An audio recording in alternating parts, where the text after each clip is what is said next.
Hello everyone, and welcome back to Polyglot Nook. Today, I want to talk about a topic that is probably one of the most common myths in the world of language learning. You've heard it before. Just move to the country, and you'll become fluent. The idea is that simply being surrounded by a language, living in a new place, is enough to make you a speaker. But what if that's not true? What if just being in a language environment is completely different from true language immersion? I've been fortunate enough to speak with many people who have achieved incredible things with languages. And one of the most insightful conversations I've had was with a language expert named John. He specializes in helping people who live abroad but are still struggling to speak the local language. John's own story is fascinating.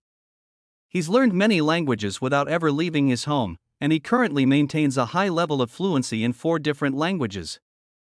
And now, living in Turkey, he's discovered the hard truths about this very topic. A while ago, John posted a video on his YouTube channel, which, by the way, he mostly uses for his students, and it went viral for some reason. And in the comments, someone wrote something that, to John, perfectly illustrates this myth. The comment said, "This is complete nonsense. I have lived in America for 25 years, in the environment, and I'm still a complete zero in English." John told me that this is an incredibly common situation. And he believes the problem isn't where you live, but what you do while you're living there. To prove his point, he shared 2 stories with me from his own life in Turkey. Let's call the first person Vera. Vera is a Russian-speaking woman who has lived in Turkey for more than 20 years and is married to a Turkish man. Now, you would think that after 2 decades of living in a country and being married to a native speaker, she would be completely fluent. But she's not. She understands her husband and others on a basic level, but she can't respond in a proper conversation. She speaks, as John described, with very simple, almost infinitive phrases. Things like, I want this, that, or how much? Expensive. Thank you. Bye. After 20 years, her language hasn't grown beyond these basic sentences. Now, contrast that with another woman he knows, Olivia. Olivia moved to Turkey, and out of necessity, she started learning the language. After just 2 years, Olivia is completely fluent and confident in her Turkish. She's at a strong B2 level. So, we have 2 people with similar backgrounds, living in the same country. One has 20 years in the environment and doesn't speak. The other has just 2 years and is fluent. What's the difference? The difference is that Vera has a language environment, but she doesn't have true language immersion. Olivia had both. And that is the key lesson. John believes that the biggest myth is that the environment solves everything. He says it's like living next to a professional football team. Just because you see them on the street, you won't learn how to play football.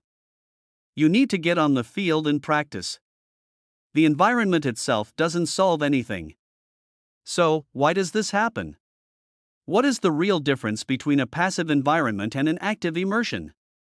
According to John, immersion is a targeted activity. It's not something that just happens to you, it's something you actively do. He shared a very simple but powerful formula with me that he's developed over many years of working with thousands of students. He calls it the ice hill effect. Imagine you're a child, and you're trying to climb a very steep, slippery, icy hill. You take a step up, but you slide back down. Someone pushes you, and you slide down again. That's what it feels like to learn a language without enough focused practice. You make a little progress, but without consistent effort, you immediately slide back down. Your brain gives a stimulus to the part of the brain that handles speaking, but then you stop for a few days, and all those new connections disappear. You never build momentum. To overcome this ice hill, you need a powerful, consistent push. You need to run and jump up the hill and grab on, so you don't fall back down.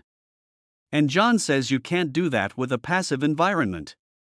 You can only do it with a very specific, disciplined system. He outlined a 5-point system that makes this push possible. 1. The right density of practice. John's formula is very specific. To reach a confident B1 level, you need to accumulate 100 hours of speaking practice. To get from B1 to B2, you need another 200 hours. But simply accumulating hours isn't enough. The density is what matters. According to his research, you need a minimum of 4 hours of focused speaking practice every single week. Less than 4 hours, he says, and your brain simply doesn't build the necessary neural pathways. It's like going to the gym for 1 hour and then waiting a week. The results won't stick. You need a consistent routine. 2. Different conversation partners. Have you ever practiced with one teacher for a long time and found that you can understand them perfectly, but as soon as you talk to a new person, everything falls apart? John says this is a common problem. Your brain gets used to one person's accent, one person's vocabulary, and one person's speaking style. He says that speaking a new language is always a little stressful, and that stress can block the higher parts of your brain from learning. To overcome this, you must consistently talk to different people. If you can speak with just 4 different people, you'll be able to speak with almost anyone in the world. The simple solution is to book your 4 hours a week with different partners, not just one. 3. Talk about relevant topics. A lot of language learning focuses on random things, like the names of animals or colors. But John says that's a mistake. It's impossible to learn an entire language. He says the average native speaker only uses a few thousand words in their daily life.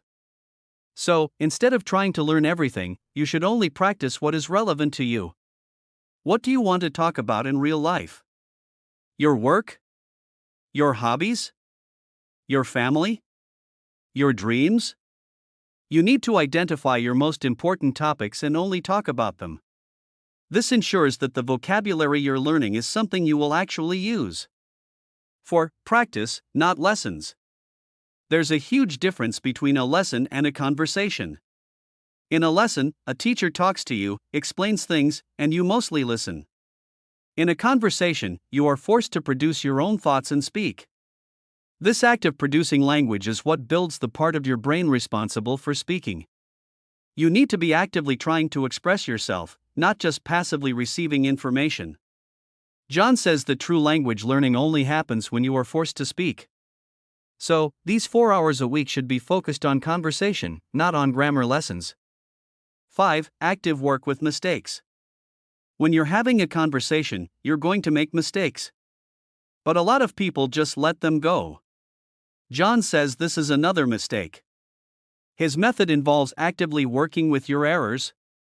During a conversation, a professional tutor or conversation partner will make a list of your mistakes, new words, and grammar issues. This list is a perfect snapshot of what you need to work on. These are the words you almost used but couldn't remember. These are the sentences you almost said correctly.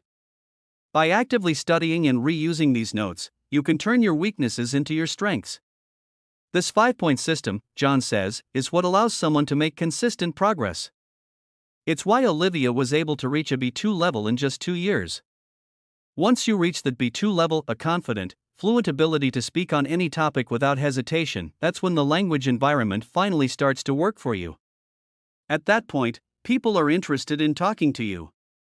You're not afraid to talk to them. You start building relationships, and the hours of practice happen organically. The environment starts working for you instead of against you. What an incredible lesson for all of us. We can't just hope to learn a language by being surrounded by it. We have to take control of the process. We have to be intentional. We have to create our own immersion. So, my call to action for you today is this. Stop hoping for a miracle. Stop trying to find the one shortcut that will make everything easy. Instead, ask yourself, can I commit to just 4 hours of speaking practice a week? And if you can, apply these 5 simple principles. The results, as John has shown us, will be nothing short of incredible. Thank you so much for joining me today on Polyglot Nook. I hope John's story has given you a fresh perspective on your own language journey. If you enjoyed this episode, please hit that subscribe button, give us a like, and don't forget to ring the notification bell so you don't miss any future videos. I wish you all the best on your language journey, and I'll see you next time.